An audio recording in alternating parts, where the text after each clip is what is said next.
and the brothers Castro. Good enough to both join me now from Constitution Center.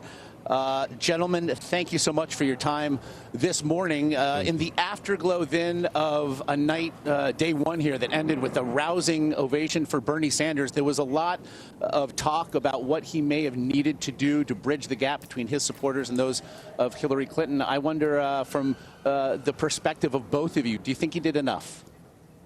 I think he did, and the fact is that he's been trying to unify this party for some time now, a few weeks, and last night's speech, I think, capped that off. It was amazing to be there in the hall. Early on, as I know the networks covered, there was some dissension. You heard a few boos, but as the night went on, and I think especially the First Lady's speech was a turning point, as the night went on, you heard less and less of that and more raucous applause and really unity. And so as we get ready for the next 3 nights, I think we're in a better position than a couple of days ago.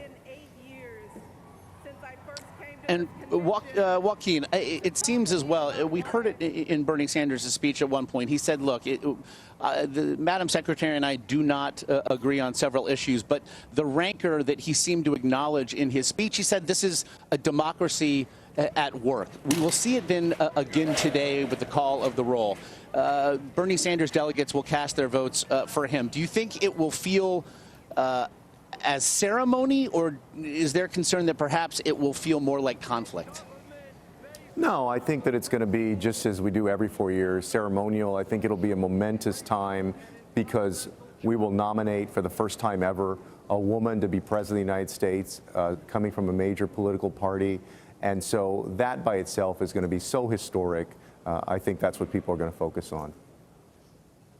I'd like to get both of your reactions as well, again, as prominent members of the party, to the revelations contained in the DNC emails that were leaked. They showed a bias on the part of the Clinton campaign. When you saw what was contained therein, what were your reactions? Of course, like everybody else, that was unfortunate. Never should have happened. The DNC should not have been taking sides like that. I thought it was appropriate what Congresswoman Debbie Wasserman Schultz did in stepping down. Also very appropriate that immediately the interim chair, Donna Brazile, issued an apology to Bernie Sanders, to his supporters, and to the entire party. And so I think from there, the healing, the unifying can begin in the party. But you know, it was a very strong lesson, I think, to both parties, frankly, that you have to maintain neutrality going forward. And then the other issue, in addition to the fact that, the DNC should be fair and impartial to both candidates or all candidates in a primary, it really is a cause of concern that there's a possibility that a foreign government may be involved in interfering with our political process. So that also is a very serious and grave thing. And certainly why the FBI is now investigating. Julian, a lot of speculation that you were on the shortest of short lists, to be Hillary Clinton's VP. Obviously, she did end up selecting Virginia Senator Tim Kaine. What did you make of her selection? An excellent choice, number one, and I think folks got a sense of this, maybe who hadn't seen Senator Kaine speak before in the rollout they did in Miami. Number one, that he's such a genuine guy. He's a wonderful man, and he's dedicated his life to trying to broaden opportunity for people from every background. Very well prepared, so she made a great choice, and you know, we're looking forward to supporting them as they win in November.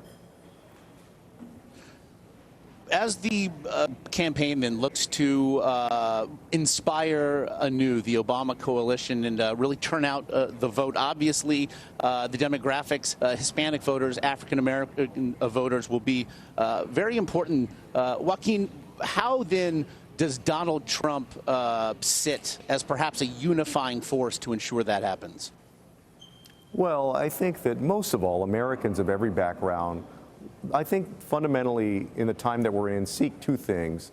First, to know that there is going to be opportunity in America in the coming years. And second, to know that they're going to have a president who's making sure that Americans are safe at home and abroad. And on those scores, Hillary Clinton is eminently more qualified than Donald Trump to be president of the United States. With regard to Hispanics, I think it was very emotional for a lot of people when Donald Trump made his comment kicking off his campaign about Mexican immigrants being rapists and murderers. You know, our grandmother was a 6-year-old when she came here in 1922 from Mexico. She came as an orphan with her younger sister because both of her parents had died around the time of the Mexican Revolution. And in the Hispanic community, people know immigrants as hardworking folks who are supporting their family, who are going to work every day, paying their taxes, doing right by the country. They love the United States. Yes, there are people who are bad people and bad apples, but that's the case regardless of your immigration status or your ethnic background. So for Donald Trump to paint with such an incredibly broad brush a whole category of people, and that bled over not just to Mexican immigrants, but I think all immigrants have felt like they've come under attack, and many communities have felt like they've come under attack. That he really has stoked the worst instincts in the population. Anti-immigrant, religious litmus tests with regard to Muslims. What you see, one of the greatest contrasts that you see from last week to this week, truly is the negativism and pessimism and exclusiveness of the Republicans and the inclusivity and this broad sense of opportunity that the Democrats have embraced. The Democrats are a bigger tent party, and I think people can see that from every walk of life. And Joaquin, that will be a sentiment that you are going to be able to give voice to a bit later in the convention when you're slated to speak again 4 years after your brother's very well-received speech as well. What can we expect then? Well, I'm going to talk about opportunity. I'm going to talk about why Hillary Clinton is more qualified to be president than Donald Trump, and also about what has fundamentally made our nation great among the nations of the world, and why people have sought to come here for generations now, because it is about opportunity. And we have to make sure that we elect leaders, including a president, who will preserve opportunity for all Americans. Julian Castro, Joaquin Castro, we very much appreciate the time of you both this morning. Thank you.